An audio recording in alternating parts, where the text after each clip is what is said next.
7 जुलाई 1854। यही वो दिन था जब भोपाल की सरजमी ने बरकतुल्लाह को जन्म दिया। बरकतुल्लाह भोपाली ने हिंदुस्तान की आज़ादी के लिए वो किया जो शायद नेहरू और गांधी भी इस देश के लिए नहीं कर पाए। 1857 के विद्रोह के बाद भारत दहशत के साए में जी रहा था। ये वो दौर था जब अंग्रेजी क्रूरता चरम पर थी। आज़ादी का हक छीनने के लिए लड़ी गई इस जंग में सबसे ज्यादा नुकसान मुसलमानों का हुआ, क्योंकि इस पूरे स्वतंत्रता संग्राम की रूपरेखा मुसलमानों ने ही तैयार की थी और अब सजा भी मुसलमानों को मिलनी थी। अंग्रेजों का मानना था कि मुसलमानों ने सत्ता को फिर से हासिल करने के लिए ये साजिश रची है ताकि वह भारत में बिखर रहे मुगल शासन की नींव मजबूत कर सके। एक आंकड़े के मुताबिक 1857 के विद्रोह के बाद काला पानी की सजा पाने वालों में 90% लोग मुस्लिम थे। 1857 के विद्रोह में हिंदू मुस्लिम एकता का अक्स भी देखने को मिला, जो किसी भी वक्त ब्रिटिश शासन के लिए नासूर बन सकता था। यही वजह है कि अंग्रेजों ने 1857 के बाद हिंदू मुस्लिम एकता को तोड़ने का काम शुरू कर दिया और उनके इसी प्रतिशोध ने जन्म दिया बरकतुल्लाह भोपाली को। बरकतुल्लाह को हिंदू मुस्लिम एकता का दूत माना जाता है। उनका मानना था कि हिंदुस्तान उस वक्त तक आज़ाद नहीं हो सकता जब तक यहाँ पर रहने वाली दो कौमें एक ना हो जाएं। बरकतुल्लाह भोपाली ने न सिर्फ हिंदू और मुसलमानों को एक करने की कोशिश की, बल्कि उन्होंने भारत की आज़ादी के लिए अमेरिका, रूस, जापान, तुर्की इत्यादि देशों का सफ़र भी किया। यहाँ तक कि उन्होंने एक मंसूबा भी बनाया जिसके जरिए तुर्की और दूसरे मुस्लिम देशों की मदद लेकर भारत को आज़ाद कराना था।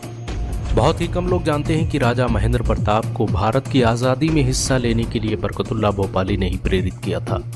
अपने अफगानिस्तान प्रवास के दौरान उन्होंने राजा महेंद्र प्रताप और उबैदुल्ला सिंधी को एक फौज बनाने का काम सुपुर्द किया।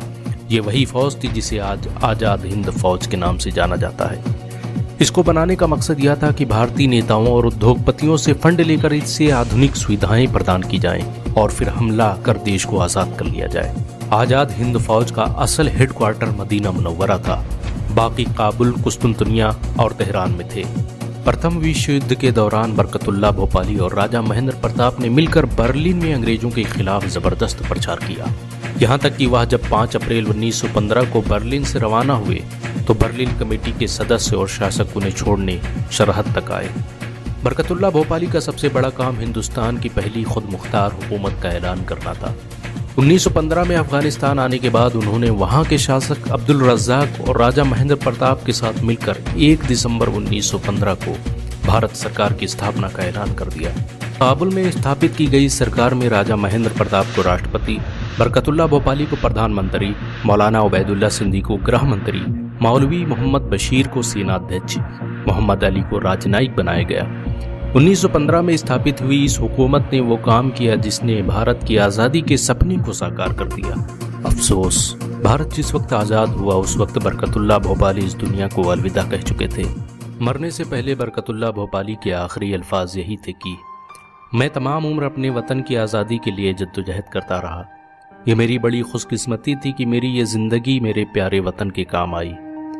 आज इस ज़िंदगी से रुखसत होते हुए जहाँ मुझे इस बात का अफसोस है कि मेरी ज़िंदगी में मेरी कोशिशें कामयाब नहीं हो सकी, वहीं मुझे इस बात का इत्मीनान है कि मेरे मुल्क को आज़ाद करने के लिए लाखों आदमी आगे बढ़ाए हैं जो सच्चे हैं, बहादुर हैं, जाबाज हैं। मैं इत्मीनान से अपने प्यारे वतन की किस्मत उनके हाथों में सौंप कर जा रहा हूँ। अफसोस कि जिस शख्स ने अपनी पूरी ज़िंदगी भारत की आज़ादी के लिए कुर्बान कर दी, जो भारत की आज़ादी के लिए दर बदर ठोकरें खाता रहा, जिसे मरते वक्त भी अपने देश की फिक्र सताती रही, उसे उसके अपने ही देश के चाहने वालों ने भुला दिया। अगर आपको भारत के इस सपूत पर गर्व महसूस हो तो वीडियो को लाइक और शेयर करना ना भूलें।